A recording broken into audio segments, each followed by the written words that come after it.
Good morning, good evening, good afternoon, wherever you are in the world, depending on where you are in the world. I think most people who listen to this podcast are probably based in the UK, so in that case, it is a good afternoon as we've just passed half one. We've got a very special guest with us on this week's episode of the podcast. Episode number 10 already. I only started this thing about a month ago, and I thought to myself, who better to round off a significant milestone than a man that is more than qualified to speak as an entrepreneur, probably better qualified than any of us to speak on being an entrepreneur as a dentist and getting that balance just right. What an interesting thing to talk about. I'm sure you've heard of him. I'm positive that you have. He runs Dentinal Tubules and he goes by the name of Dhru Shah. How are you today, Dhru? I'm well, thanks. How are you? I'm smashing, mate. Thank Thank you you so very much. much for inviting me onto your podcast, and well done on launching this initiative. Because I think you connected me just a couple of months ago, saying, "Can we do a Facebook group? And do you mind if I talk about it on Tubules?" Or such a good initiative. Well done. Thanks very much, mate. Yeah, it's kind of it's taken on a life of its own now. It's blowing up, but I'm really chuffed. I mean, as I say, I kind of started it. I didn't really expect it to maybe go anywhere. Really, I always knew there was dentists who were into trading, and finance is relevant to everybody. And I think a lot of us feel as well that there is a conceited agenda by a lot of the independent people that we talk to regarding our finances. I mean, there inevitably is. So wouldn't it be nice to have a safe space so that we can all come together and discuss these things? And the podcast just grew from there. But yeah, as I say, I'm just getting a little bit of a taste of this being in the public eye, I suppose, something that you've been doing for quite a while, and that's why I thought it would be really interesting for me to hear what you had to say, and for others on the group as well. So, a little known organisation called Dentinal Tubules. I was just curious about knowing a little bit more about your journey into dentistry, even before we kind of even conceptualized this idea of Dentinal Tubules and this national organisation for encouraging learning in dentistry. What was your path? I believe you told me before that you're not originally from the UK, Kenya, if I'm correct. Yeah, that's right. Smash. I grew up. I Yeah. grew up in Kenya, and it's funny. I'm actually talk about this. I'm writing my journey. In my book. I'm writing a book at Oh, the moment, interesting. which is not about me, but my journey is part of it, and it's going to be an interesting one. But I came from Kenya to study dentistry in the UK. Um, I mean, the UK was perhaps where everyone went. Most of my colleagues, friends, from school. UK, USA were very common. Some of them went to Australia, some of them went to India. Um, and I suppose my dad wouldn't allow me to go to the USA. He said it's too far away, whatever that meant at that time. So I came to the UK, and I've always been a kind of a person who charts an independent pathway. So I ended up in Sheffield because I realized that none of my Kenyan friends will be in Sheffield. So I thought it's the best thing to do. It's almost a new experience. I like And it that. was a new experience. I mean, it was shocking. At 3 o'clock, it was getting dark. I thought, what the hell's going on here? Which was rather interesting. But Yeah. Welcome it to was England, I and guess. it was exciting. I mean, meeting new people, encouraging, and really, that's what started really forming me. Now, halfway through my journey, I think I was in my third year when my dad messaged me and said, I was paying international fees of 20 grand a year or something like that. Whoa. Anyway, he messaged me and said, "Drew, our family money's been wiped out." Um, and I thought, oh, shit, right. Yikes. So he says, you don't know how we'll carry on. You might have to pack your bags and come back. But I'm not that kind of person. I said I'll find a way. So I was very resilient. I worked in shoe shops, burger bars, I don't know, whatever, you name it. I've worked on it, chocolate shops, flyer drops, and live off what you earn. And you borrowed some, and I got some sort of mini scholarships from back home, and you cajoled it and passed the way through. There were days I went without food. I lived off Maryland double chocolate chip cookies. I was there was a very, very nice news agent who'd sell me these four Maryland double chocolate chip double size cookie packets, four of them for £1. So, I could go through one a day, bit for breakfast, bit for lunch. That Wow. kept my energies going. And it was really nice, actually, so it taught you the value of work. So I'd been in dental school during the day, 9 to 5, 5 o'clock, you pack up, get into your work gear, get the tram to a place called Meadowhall that you might have heard of. Yeah, I used to live in Um, Sheffield actually. so you know Meadowhall. I worked in a Revel there for quite a good long time. Sometimes I worked in the Union, all bar one, whatever. And then nighttime you do all that, trek your way back home late at night, and then I'd work. Do all the assignments and work and whatever chaos needs doing into the wee hours of the night. Go to bed 2, 3 o'clock, up at 5:30, and start the day again. So I did that for a few years, and it taught me the resilience. I graduated, and I suppose it taught me that nobody in the world should ever go through what I did. It's quite painfully stressful, but in some way I was grateful because it taught me the experience and it made me a dentist in a country I wouldn't have become a dentist in. But education to the world did become one of my big visions, which is why we then launched the Tubules Foundation 3 years ago. And we put 3% of gross money from our dental tubules business to the foundation. It's all about making a bigger difference in the world and working through that. So that's the journey that happened. And then as I graduated, I had a massive debt to pay off. I mean, it's a 5-figure sum debt that was painful, and I was basically told you can't have a job in the UK as a VT or a DF1. And I thought you guys are having a laugh. Anyway, I saw these long queues of patients in areas where they had difficulty with access to dentistry. So I went to the Dean of Wales. I said, you got a problem here. You got a problem of no dentist, and I've got a problem of no job. This works. So there was a group of us who got the first ever Welsh parliamentary approval to work in Wales. And I was told you can do your DVT in Wales, but you must stay for 2 years. I said, I'll stay for 5. Just give me a job. And they said, you must show evidence of continuing education. I said, that's fine. You'll pay for some of my exams. So they paid for some of my exams, and I studied, and I stayed in a place called Welshpool. I worked in a practice called Neil Butler Finnegan. Neil Butler Finnegan were the 3 bosses, and those 3 years were the best time in my life. I loved it. Very welcoming in Welshpool. Population of 10,000, but the surrounding villages. The practice had a massive, patient base of 30,000-40,000. We had a massive 8-surgery, 9-surgery practice with an in-house lab. It was just like a family. It was brilliant. And met people there, new faces, new experience, learning, the culture or whatever you call it. It's just phenomenal. And then moved to London, came to do dentistry, house officer jobs, having left practice, did some jobs here, there. Got into specialty training in 2009. Yeah, 2008. And within 6 months, I went, Jesus Christ, best educators in the world at Guy's Hospital. I was a perio trainee. I thought, these guys don't inspire me. The inspiration is something we got to put some zest and energy into people, for God's sake. These guys were absolutely not their fault, but they were just institutionalized. This is how we do things. It's like, no, you don't. So I started Tubules. And Tubules was a simple forum. And as a forum, it just connected me with really encouraging dentists around the world and just put the zest back in me. The zest of dentistry came back. So I ended up launching Tubules in 2009, sticking and completing my MCLIN in Dent in Periodontics, which is a specialty training. I was working as well, and I'd got married at that same time. So trying to juggle all those balls meant that I was pretty much sleeping 2 hours a night as I managed to get it done. Now, I did that alone for 8 years. So for the first 4 years were obviously all of that. Graduated as a specialist in 2012. But even then, I was still, Tubules was still a project that I was doing. So I was basically working long hours, investing all my money, my savings, everything, every penny I earned. I just kept firing it in Tubules and building it and adding more and more web features, this, that. Marketing it was me. I was one-man machine for 8 years while doing everything. I went worked in Belfast at one of the best practices in the UK, David Nelson's, Cranmore. While flying, come back to London, pack the kit, drive to central London, the studio, set up Tubules Live, do the Tubules Live Thursday night, come back home, unpack the whole studio filming kits, get to bed after a late dinner, back up at 4 o'clock, back at the airport, 5 a.m. flight to Belfast. That was my life. Wow. 8 years. I think they said that I was doing the job of 38 people at Tubules on a part-time basis while doing full-time dentistry.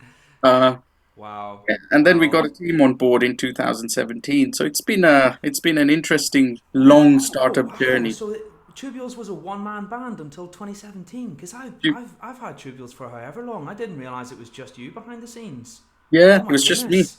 In 2017, we got a team, David Horn, a bit of investment. We raised a bit of investment from some angel capital.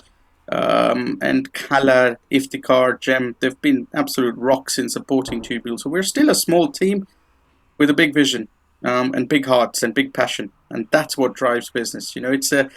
It's one of the things about business people don't understand. Dental practice owners I see don't. But people are the biggest resource you have. And how you build that team, how you look after those people, how you inspire those people in your business is such a key. People hire teams. Can you do dentistry? Yeah. They hire nurses based on CV. Yes. Which is fine. Everyone has the skills. That's not the key. The key is answering what do these people's, what's their value? What are their goals? What do they want to achieve? And long term, practice owners need to see how do these people's goals link with our practice goals? Will they claim ownership of what they do in terms of their jobs? That's when you get fired up, inspired staff. And when you get inspired staff, you get an inspired business that delivers inspired results. Powerful stuff. That's the key. Powerful Yeah, so stuff. that's the kind of journey that's given me those sort of visions. Wow. Well, it all makes sense now. Where there is a will, there is a way. Whoa, that is really Do you know? inspiring. Do you know? I say this, right? I'll tell you this phrase. It's in my book, but I'll tell it to you. They say where there's a will, there's two things. Where there's a will, there's either a way, or where there's a will, there's a dead person, right? And my view is, if you're not finding that way to keep your dreams alive, if you're not finding that way, then you're as good as a dead person living, Oh, right? right. That's a new So twist on that saying for me. yeah, Yeah, so I've always said that though. Where there's a will, there's a way, and whether it manifests itself as the way you initially conceptualized or not, that is almost always entirely another thing. But yeah, that is quite a twist on it. Yeah, yeah. Fair enough. Interesting stuff. Drew, that was an amazing biography of your journey so far, and you actually. We jumped into the next question halfway through that as well, inadvertently, because I was going to ask about how dentinal tubules started. You've given me a great history of it. I just wanted to know, initially when you started it out, you designed it to be some sort of forum for us dentists to it was learn. it was a forum and a jobs board. It was simple as that. Oh, I see. And It wasn't even education. Or was it forum in no, terms of education so that we could discuss cases? it was Or, just a forum. It was right, simply a forum to bring dentists together. It was I had building no a community. idea. And I suddenly realized the power of education behind that, which is what then drove the evolution of tubules from the forum. It became the website. Then some people said, Drew, can you put some videos on? So we started filming and suddenly realized it was a free resource from 2009 to 2012. Um, when we put the videos on, the cost of filming those videos is not cheap. I can imagine. They're So we had to professional put a quality. Absolutely. I mean, and that's what my biggest focus. Other educational providers can do webinars. I've been forced to do that through COVID, but at Tubules, we've always said do the highest possible quality. I mean, and so one of the things you say is that you're not watching somebody's slides. Education is watching somebody's passion, watching their body movements, watching their facial expressions, watching that emotion. Emotion is what creates energy in motion, and that creates your memory and learning. So that's why we did filming. But as a result, we had to rebuild the website and build subscription in. So in 2013, we launched what we call the Genius, the first version of the website with the forum, the videos. And then we launched study clubs in 2015 or 16, which built the community together. And eventually, we realized this is a something that can help everyone. I think 2012, I was doing live streaming even before Facebook launched it. We were doing live streaming. Our first live stream I remember is I think early 2013. And ultimately, it wasn't just delivering knowledge. It was delivering knowledge to a community of like-minded people. So it became a growth engine. And in fact, the joys of entrepreneurship never end. After having raised a fairly big chunk of cash in January 2017, 8 months later, with Genius 2 launched, we launched the second version of the site. We were 5 days away from closure. You're And kidding. I've got a massive tubules video on that somewhere on YouTube as well. I did a talk about it. But it can break you into sweat. When you've put your heart, your soul, your energy, your life, your house, you name it on that, and you're 5 days from losing it, it's heartbreakingly crazy. It builds you. If it won't break you, it'll build you. We did it. We survived through that. Last few years have been some of the toughest years in building tubules, and yet some of the most exhilaratingly rewarding years. And now I think after 13 years, right, people, or 12 years, sorry, people are realizing what a resource it is. We get messages of people saying, well done, what a resource you've created, what a community you've created. And that's what it is. So it started very simply as a forum. And like you said, where there's a will, the way will evolve, the path will evolve. But our aim remains our aim. It was more than education, more than CPD. Our aim is to inspire people to love what they do and use the education to grow into what they love they doing. That's ultimately what we do. If you like what you do, you will invest the time, the money, the resources, the energy to grow into it. And that's what we believe in. So that's why we say you're tubulized. I think I'm tribulized in that case because there's been times before where I've definitely felt everybody suffers from burnout in dentistry. Let's be real, probably the majority of us do. And learning something new about it, a new skill, something like that, it's just that impetus to feel inspired once more. And I really do like dentistry, but we all go through ups and downs. And tubules has been something that's helped me massively, 100%. Going back to your book, are you at liberty to say what the title is at this point, or is that top secret? No, I'm not allowed to talk about it. I'm not allowed to say it. And you're the first one to hear about the book as well, so I'm glad. Good thing this won't be public then. Good thing this won't be public, Drew. So it will be. I don't mind people knowing that there's a book coming out public. Oh, I see. Has it even got a working title? It's got a title, it's got everything in place. All we're doing is, ultimately what I've found is this, and this is the concept behind the book. Like I say, if you're not inspired, you will not put the money to grow. And if you don't grow, you can't thrive, right? To maximize. Yeah. Ultimately, people need these three things tied in very good. And in fact, that's the 3 tubules taglines: inspire, grow, thrive. And when I see people going to work and people sit there and say, oh, I go to work, so many people go to work and are not inspired by what they do. I'm not talking about passion, I'm talking about inspiration, because inspiration comes from within, right? Motivation comes from outside. Motivation is a manager putting a fire under your bum so you can run faster, right? Motivation is a reward. Motivation is a promotion. Motivation is a paycheck. Those things are okay, but when that reward runs out, when that fire under your bum runs out, when that award no longer exists, you feel like, what's the point? Inspiration comes from within. Inspiration is that fire inside you that keeps burning, and that gives you the kind of energy that boosts you. And the book's built behind, finding what is inspiration, finding it. When you find your inspiration, you actually find inspired goals in life, things you want to achieve that inspire you and at the same time serve a purpose that helps others, that serves others. And you grow into those goals. So the second part of the book's talking about growth and how you get focused, efficient growth into what you do, because hardships, challenges are good. The more challenges you get, the better your chances of growth. Like you said, dentistry, you go up and down quite a lot. And it's not just learning new skills. And that's one of the things about dentistry that dental school never tells you. Your personal and professional development should go hand in hand. Self-development and technical development go hand in hand. And so we have to push that. So the book's looking at all of that. And ultimately, my purpose in life is to supercharge people to love what they do and do it at their best. So my book's going to be all about that. I look forward to reading it, Drew. And when you were touching on mindset there, mindset is something that I've realized the true magnitude of, maybe only within the last 2-3 years. When you have to kind of condense what you were talking about there, I think the short term for what you're speaking of is the growth mindset, so to speak, inverted commas. So it's when you go through life and you have this ethos or this mentality that no matter what happens to you or what challenge you come across, even if it's the worst thing in the whole world, it's put there to grow you. It's put there to grow you. And if you see it almost as a challenge, that flip on its head of concept or how you look at it, it means that you see everything as an opportunity to grow. And even the very worst things that happen to you, if you think to yourself, do you know what? If I beat this and I come out the other side, think of the person I'm going to be. It's just a really interesting way of flipping bad things in your life on your head that someone taught me a while ago, and it really helped me.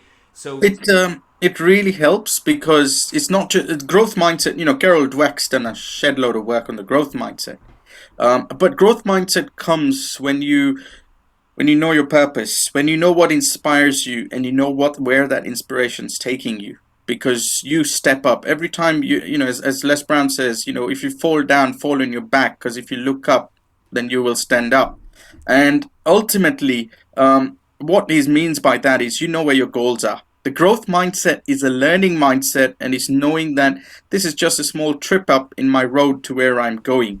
That's why I've coined it as a 5 pillars of tubules growth, but direction is the first pillar. If you don't know where you're going, if you don't know why you're doing something, you're not going to stand up that quickly. In dentistry, we currently have that problem, right? People say, let me do CPD as a tick box. Jesus Christ. Come on. Take the time. Invest in your learning. If you want a successful growing career, take the plunge of practice ownership. Build your destiny. That's what I always say. If people say it's too expensive on tubules, then I sort of say, look, I think tubules isn't ready for you yet. Or you aren't ready for tubules. But that mindset, growth mindset, goes hand in hand with where do you want to go and what's your inspiration. The tubules fee, I think, is a bargain. And by the way, Dhru has not paid me to say that or anything of that nature. But there's a guy on there. What's his name? David. The BioClear Matrix guy.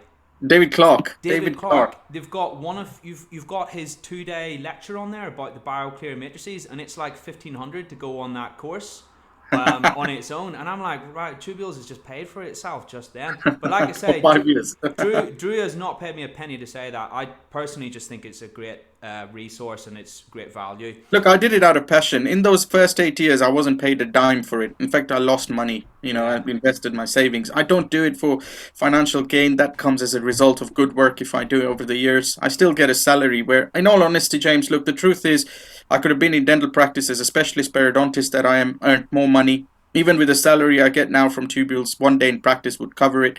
But I don't do it for that. I put my energy, my passion somewhere where, I go with. And this is a question I ask every viewer, and every listener. If you had all the money in the world, would you be doing what you're doing today? If you had everything paid for, would you be doing what you're doing today? If your answer is not no, just give it a good thought. And my answer is yes, I would still be doing what I do, which is using tubules to supercharge people.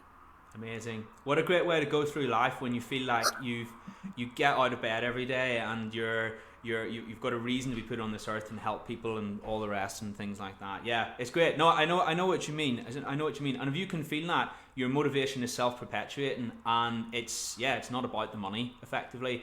I had a question actually about running dentinal tubules. So from the outside looking in, it just, you're always someone who's very active on the WhatsApp groups. If anyone has a question, you'll pop in, you'll say hello, you'll give your insight. I'm sure there's a lot of people who get in touch with you over Facebook and what have you. You said that you work in practice 2 days a week as well. I'm just wondering, what's the kind of split in your time? I mean, is this something that you're able to compartmentalize quite easily and you just say, nope, I'm doing my 9 to 6 with dentinal tubules, my own time is my own time? Or does it kind of all blend into one? I'm just curious what it looks like. You know what? It all blends into one, and this is an area I'm improving on. To be honest with you, I kind of don't sleep much, and so I get, I'm day before yesterday, I was up at 3:45 a.m. So between 3:45 and maybe 6:45 a.m., I spent 3 hours reading. I like reading a lot. I don't think you can see in the podcast, but on the screen you'll see these are the books I've read. There's quite the collection there. Wow. Yeah, so those are the last maybe 3 months, or if that. And the way I read books, I read them. I listen to the book on an audiobook if it's available, and then the third reading will be making notes. So I really try and internalize books. So I need time for that. That's my solace. I play music. Things like that. So everything blends in, and I'm the kind of guy, if I get an idea, I get a thought, I fly with it. And I don't know what's going on sometimes. I have a wife and a little kid who keep me on my toes to say, get the heck off work and spend time with family. So I will put my phone on the side, and she has to remind me often enough, which is great. But it's nice. it all blends in. My practice days are 2 days, Tuesday and Wednesday. I suppose those are cordoned off in terms of the timings. I don't extend the timings. I do fairly long days, but I don't extend them. Um, and beyond that, every living minute is done either with dental tubules or the foundation or my own work. My role on tubules, because of what I've done, is leadership. I've got to be the visionary. I've got to think strategy at one end of the scale. At the other end of the scale, I've also got to do the basic work, the initial support calls, the Facebook, the WhatsApp, the all the messages. I used to get about 400 emails a day, just emails. Whoa. Beyond Facebook, LinkedIn, WhatsApp, Instagram, people have my phone number. I'm pretty open and approachable in that way. As time has gone on, I've found ways to minimize that. Some of my team have taken up the pressure. We have created content where answers can be obtained through automation, little things like that. We've also now got people who understand the concept better and carry the message for us. The work never ends, the pressure never ends, but it keeps going. On the flip side, though, what I will say is, I mean, if you're as passionate about something as what you seem to be about dental tubules, then I bet it doesn't even really feel like work. My policy, or my new policy that someone taught me a while ago, was when it gets to 9 o'clock, you put your phone on the table and you flip it upside down and you turn vibration off so you can't see the screen, and then you're not tempted to look at it. That's just my personal policy, and then that way you get some sleep. But that's just what works for me. It works, it works. But part of what we do is serve people, and Yeah, we will have people doing CPD or tubules work or whatever, learning at 11 at night. And if they have a query, we try. I mean, generally at up to about 1 or 2 a.m., we try and support them as best as we can. I just Because enjoy it. I just enjoy it yeah, personally. I just enjoy chatting to people.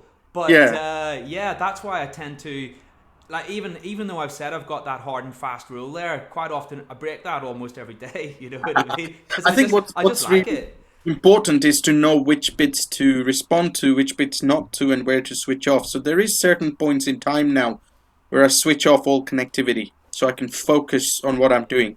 Yeah, I think focus is so important. More than time management, people need to learn focus management and protecting yourself from distraction so you can focus on your optimal tasks at your optimal time is very, very important. And I'm building more of that. So I know my optimal hours, and during those hours, focus becomes key.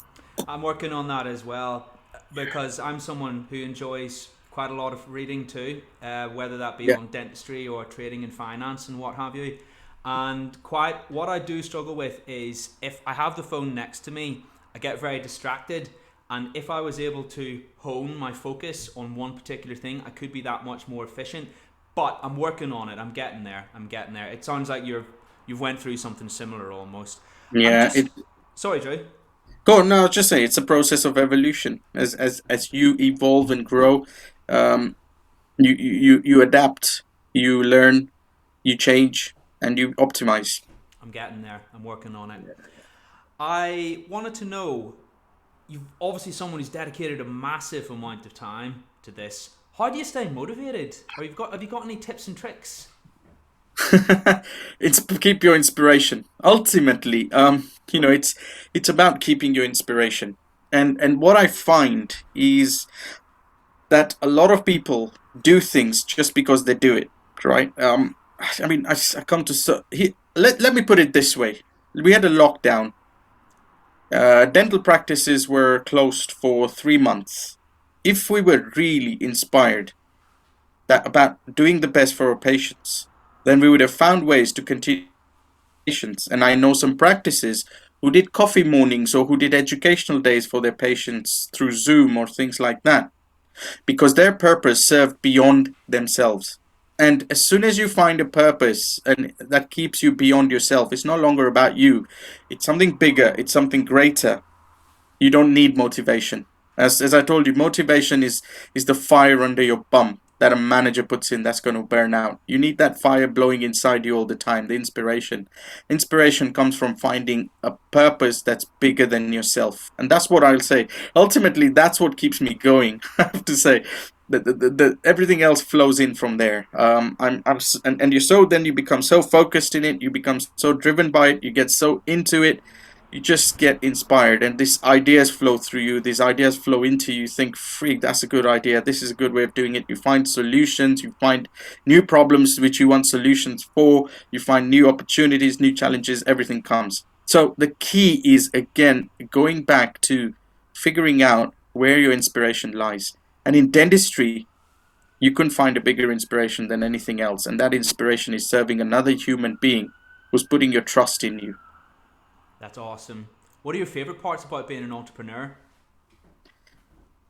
I think, look, I'm a challenge-driven guy. I like challenges, so that's one of my best bit. They challenges can knock you for a six, but I love them. So I suppose as I've been going through the entrepreneurial journey, it's about how do we challenge yourself further? Don't wait for the challenge to come, just find a challenge yourself. I love that. The other part about entrepreneurialism is that you express your creativity. You express things the way you want and make them happen. You are creating a future, and I love that. And I suppose the other thing I like is you're in control of your time and your the way you work things. And I love all of that.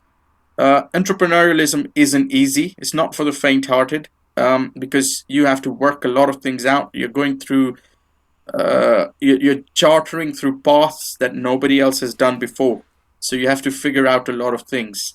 And if you're not a problem solver, if you're not a creative thinker, it can become a challenging place.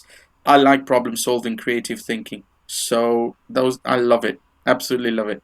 Awesome. Yeah, it is. I can imagine that it's a lot of fun, and there must be an immense satisfaction from feeling like you've overcome a particularly burdensome problem, almost, by thinking outside the box. I should imagine anyway. When you spoke earlier about dentinal tubules and how it sounds like not even that long ago, your back was almost against the wall financially. I mean, what was it you said, 5 days until things almost went very pear-shaped? I think the public common perception of procuring capital for a business, correct me if I'm wrong, it might be a little bit over dramatized. Maybe we've all watched a little bit too much Dragon's Den, but we're in there, we've got our backs to our walls, we've got a pitch, this is make or break, we're speaking to some big business tycoons, we have to sell it and get it over the line. Is that what capital procurement looks like in real life, or is it more along the lines of a casual conversation with the bank manager? I'd love to know more. It depends where you can procure capital from. Yeah, I guess so. When I had to procure the first batch of capital from my savings and earnings, it was probably the most challenging discussion, because I had to have it with my wife, right? And as you know, I mean, support and understanding, but you know what I mean. It's talking to a family member and convincing them, not easy. The second conversation with banks and funding, sort of crowdsourcing, was challenging as well. People want to see a return on investment. We've even failed a crowdfunding a crowdfunding sort of round we did a couple of years ago. We had to get to a certain level before it goes public. We put that out to the dental tubules community, and lots of dentists put the money in, but we couldn't get over the line, so we got zero. And then over the last few years, obviously, we got some angel investment, which was very great. And then, looking for the second batch of investment hasn't been easy. The thing that really gets to me is people want to see money return. And I guess I'm a different thinker. So when people say, what's the return on investment? And I turn back and go, to be honest, I'm just going through a vision, a purpose. For 12 years, I've followed this purpose. If that purpose is powerful enough, the money, the return will come as a consequence. And where we have to think about investment is think beyond just the financial spreadsheets and understand that those financial returns are a consequence of super great work, creative thinking, and innovation in a challenging, crazy world, unpredictable, technologically advanced world. That's what we've got to look for. Personally, to me, I think the investment model needs to change. Because as an entrepreneur, I found it very challenging to get people who understand the vision, who get the vision. This is a big vision. My big vision is to tubulize 2 billion people around the world in the next 10 years. And that's what I'm going with. It's a lot of depth of thinking. Now, ultimately, I've built the vision, I've built the goals, I've just got to keep striving towards it. Everything else falls in. But it's not Dragon's Den style. It's no drama, no music. It is heartwarmingly difficult as an entrepreneur to raise cash. It is friggin' crazy. As you have a track record, it becomes a bit more, the strings are a little bit better because they trust your repayment abilities, they trust the way you go.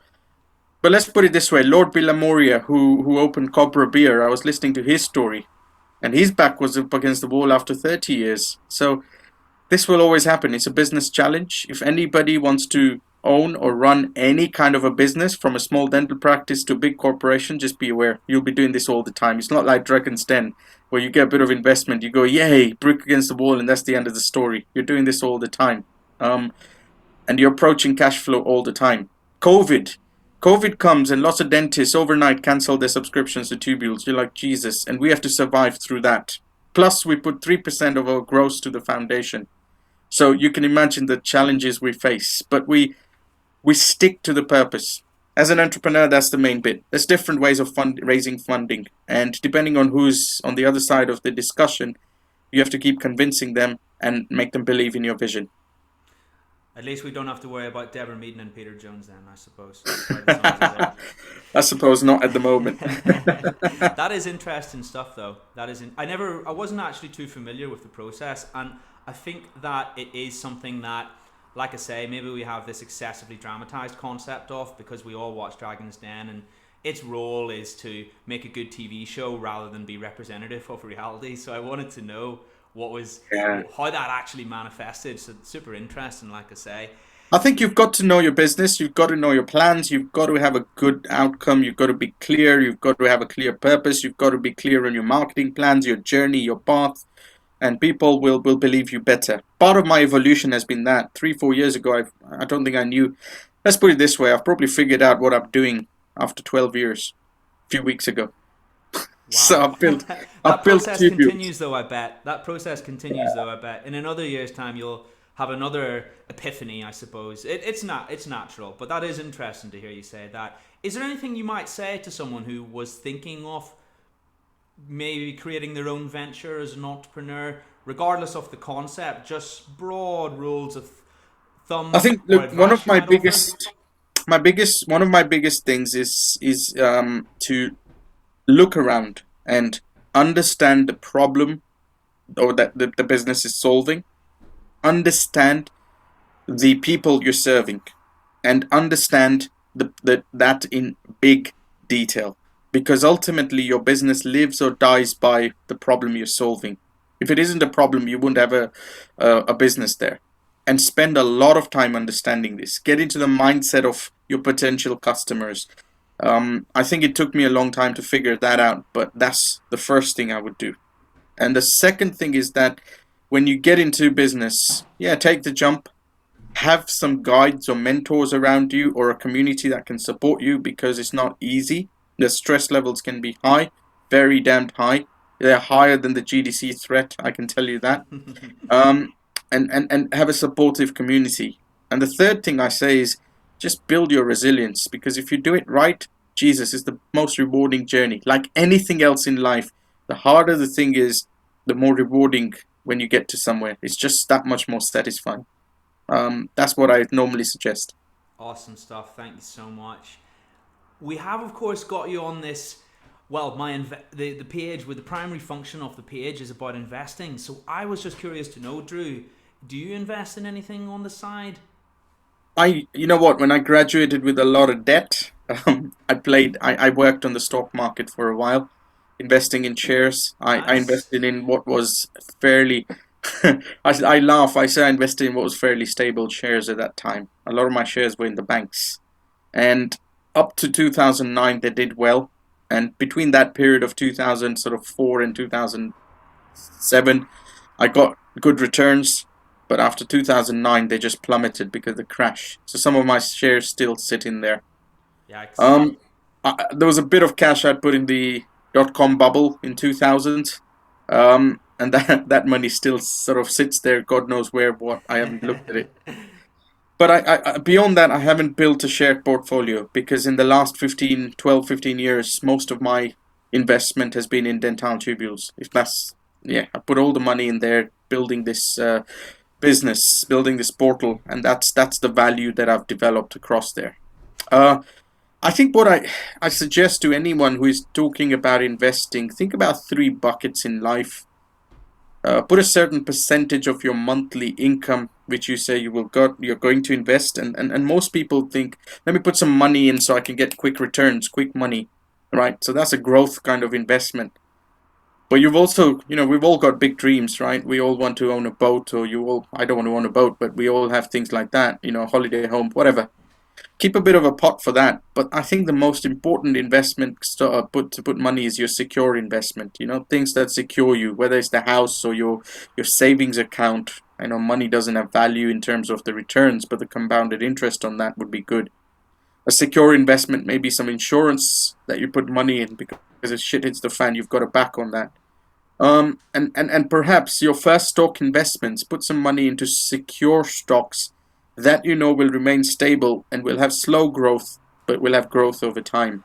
Then go on to the high growth stuff, because the high growth stuff is high risk stuff, but it returns well, it kicks you hard, it will re-kick you damn hard. And that's my way of talking about investment. If you do that sort of a structure, I didn't do it for a while. I should have. I instead spent a bit more on holidays maybe, but there we are. You live and learn. I think that's what I would talk about investment to the community, one step at a time. That ties in with my slant on investing as well, because what sometimes irks me about the whole investing world is we have newsletters, we have websites, we have X, Y, and Z that will try to push us stocks or push us some great new asset, you know what I mean, i.e. risk or capital. There's always a conceited agenda with any resource, anything of that nature. And really, even before you get on to risking your capital, the main thing is that you stay in the game. And by staying in the game, what I mean is having enough cash flow to keep your head above water. Because if you're out of the game, there's no scope for investing there whatsoever. And even if you are at the point where you're preserving capital, you're not necessarily risking your money in various assets, this, that, and the other. As long as you can keep building to the point where you stay above water, and then you can invest, then surely to me that's the most important thing. And this is why the bias in that, well, in the investing world or in the finance world sometimes does annoy me, because, and then that carries through to a negative perception that people may have of it as well, because they think that it's inherently risky, when actually there's all these many more facets to it that often don't get talked about. And the essence of it is that you're trying to grow your wealth and protect yourself mainly, and then grow your capital secondary to that. Both important things, right. But protecting yourself is number one. It is, and also I think one of the things to remember in any investment game or anything realistically is that you have to do it one step at a time. There's this talk about fast growth companies. There's this talk about fast growth investments. Yes, fast growth is brilliant, but not everything's fast. Good, solid things are built slowly, and that's one of the things sometimes. Just slow down, think hard, stop following the damned media, hypes is my theory. But that's me. Do you know what? I was reading something. I've just finished a book, Van Tharp's How to Trade Your Way to Financial Freedom. And have you read it? Have you heard no, of it? I haven't. No. Heard of it? Yes. Yeah, great book, amazing book. And one part of the book, he devotes a whole chapter to breaking down investment newsletters and their returns over time. And he interviewed 20 of these newsletters. Turns out only 1 in 20 of them actually tracked their portfolios and their recommendations. And when he back tested that, he found out that half of them lost money. How crazy is that? And these people advise people on what to invest in. I don't think anybody can predict these things. I think the only person who I think who's kind of defied the stock market is Ray Dalio. Yeah. As far as I can think, right? And if anything, that's the one person every investor should follow, with his principles and his app and his new book, and strategies that Ray Dalio's given. The other one is Tony Robbins' book, his finance book, his latest one. He's actually put in a lot of the principles from Ray Dalio into that, because in essence, Ray Dalio doesn't take any new clients anymore.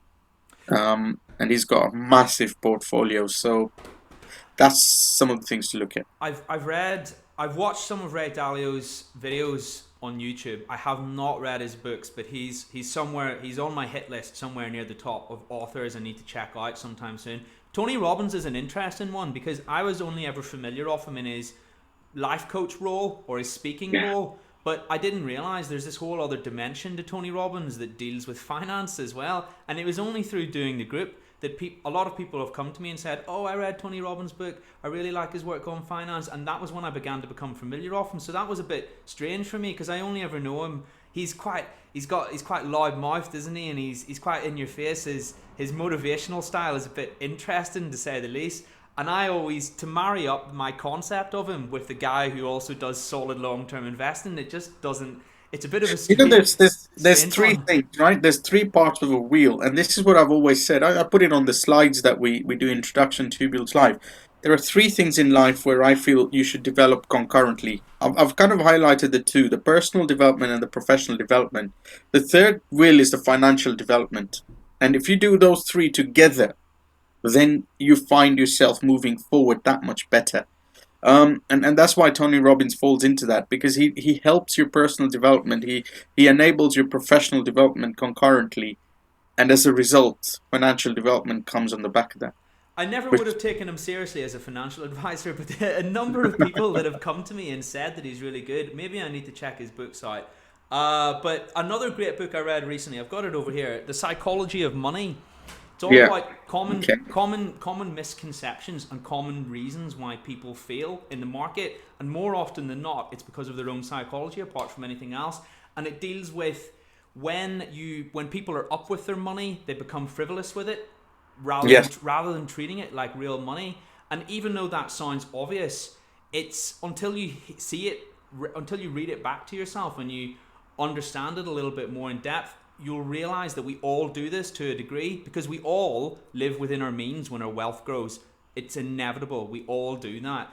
And yeah, to flip that on its head, to use that money and save it and store it and not spend it excessively is creating true wealth and something that you can use later on in life. So I find that really interesting, actually. And like I say, it sounds obvious, but I think that perhaps to the degree that you do it won't become that obvious to you until you read it.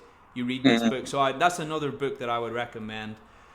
I think you put that in the group, so I will have a look at that. Oh, it's one of the best I've read on finance. I really like that book. Really, really good one. And another one is Andrew Craig's How to Own the World, because it's specifically tells you how to create a portfolio with SIPs and ISAs. So it's UK. Right. It's UK centric. A lot of the other ones are American centric. So they talk about 401ks and what have you, which is their tax-free investment vehicle for retiring.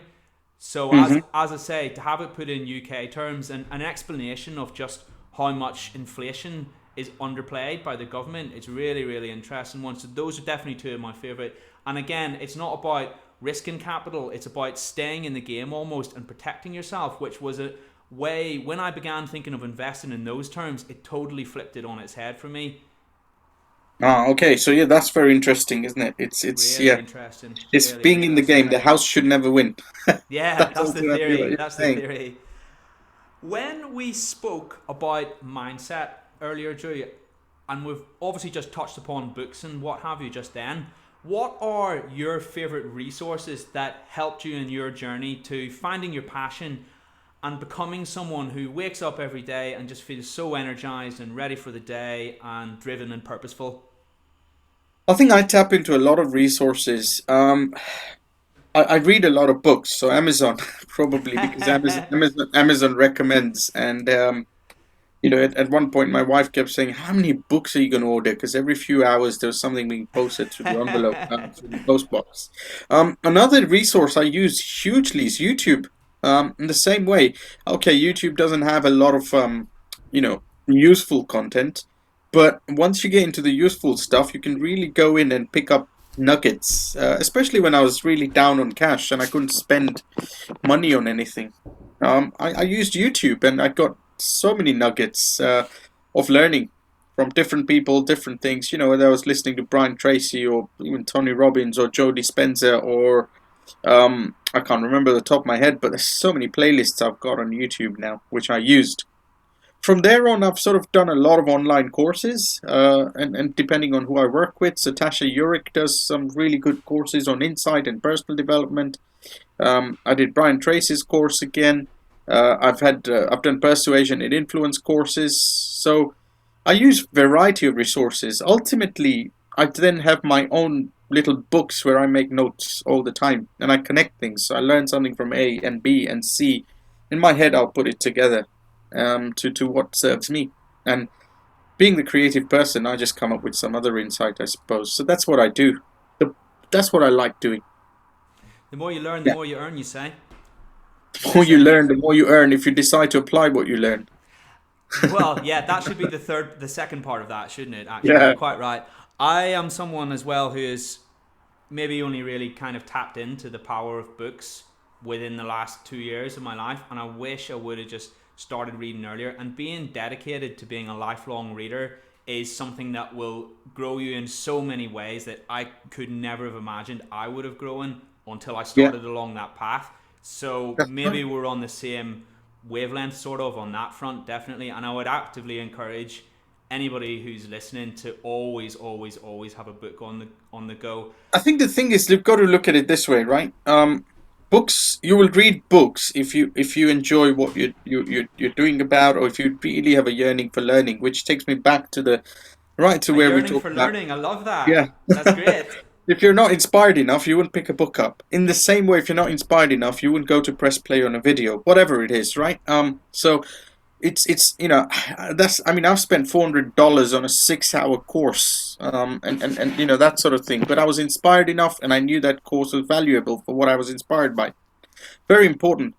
Every book you read normally is about 10 or 12 chapters, and each chapter takes me about an hour to read. That's the average read time anyway. That means you have 10 hours of learning in that book that you've just gone through. If you think about a university, you have 12 weeks in a semester.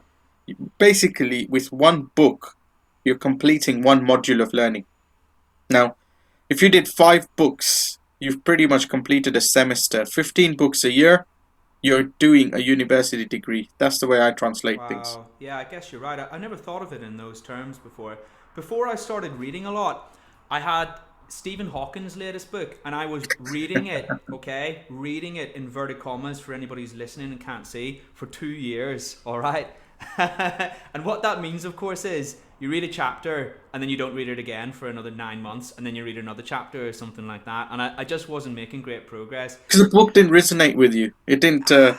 Maybe it didn't inspire you because it wasn't resonating with what your value bits were. You're reading all the investing books because right now you're enthused, energized, investing, money. It's resonating with you. It's become a value for you. I think you're You right. will immerse things that become valuable for you. I think you're right, But yeah, like I say, I've since become a lot more focused in my reading habits, and it's definitely helped me a lot. So yeah, anybody who's listening definitely would recommend it to everybody. We talked about dentinal tubules, Drew. Yes. How do you help? Now, obviously, I'm sure everybody who's watching knows what dentinal tubules is, but let's say somebody's just heard of it for the first time today on this podcast. How does dentinal tubules help us dentists? It goes back to what I said. It's about inspiring yourself, growing and thriving. So many dentists want to do the best they can for their patients, want to have a happy, stress-free life. Stress as less stress life. And they want to be growing. Ultimately, humans want to grow. Dental tubule help you do that. 5 things that really work well. Number 1, we have this, because we go beyond ticking CQC and GDC boxes. That happens anyway. But 1, we have the IPDP that's been designed to quickly develop it, but it's your personal development planner and your professional development educational planner. So it helps you set the direction where you want to go.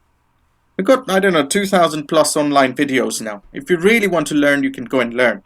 So that's the second pillar of growth. The third pillar of growth is acquiring those skills. Dental Tubules runs courses all the time, hands-on courses. Our Congress does that. The fourth pillar of growth is your environment. Where you are, where you're supported to grow, and when you make mistakes, you're given positive encouragement. Our practice membership is built for that. We help develop these practices into teams that are beyond just CPD. These are teams that use tubules to inspire themselves. And the fifth pillar of growth is community. You become like the 5% of people you hang around with. Dental Tubules has study clubs around the country. You go to these study clubs, you hang out with these people who put that zest of energy and growth within you. So Dental Tubules helps every single individual use education, connection, learning to grow to become better versions of themselves, and they use education, connection, learning to inspire themselves in dentistry so that they love what they do every day. And they'll learn to value themselves in that way as well. I love that. That's what we aim to do.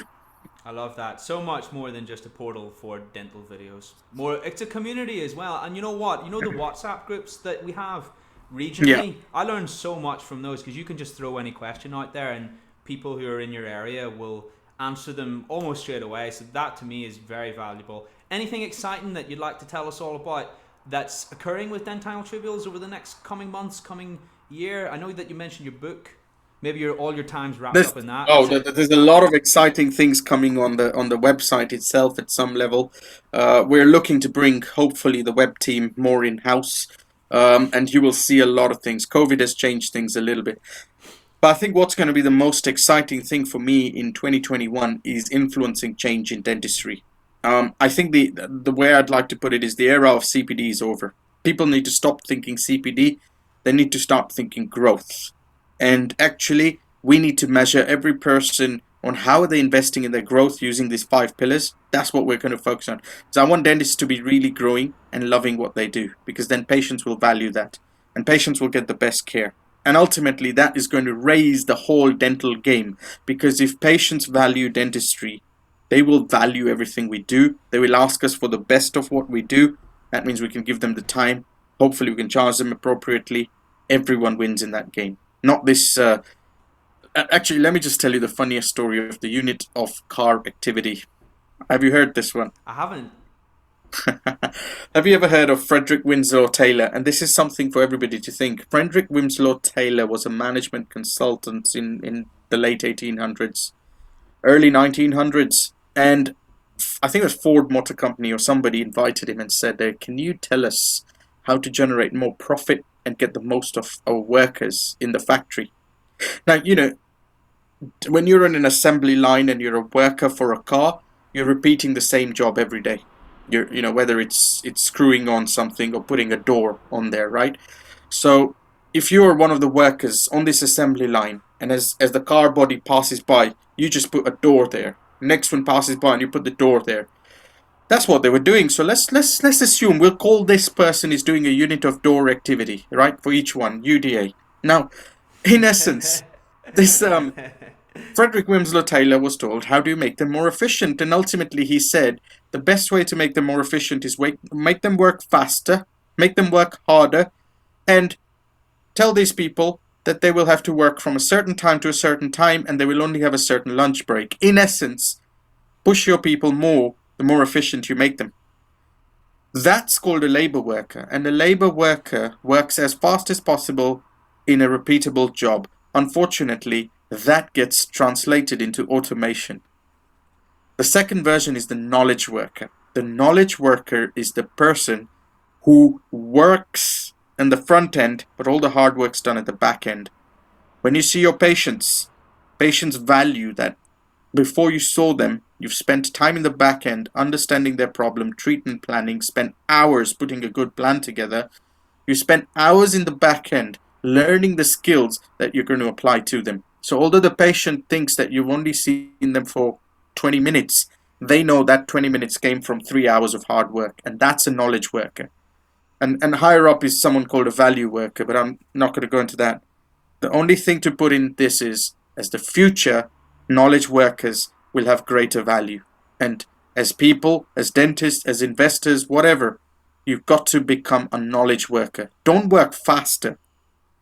The real benefit is in working slower, working more intelligently, and working more efficiently that way.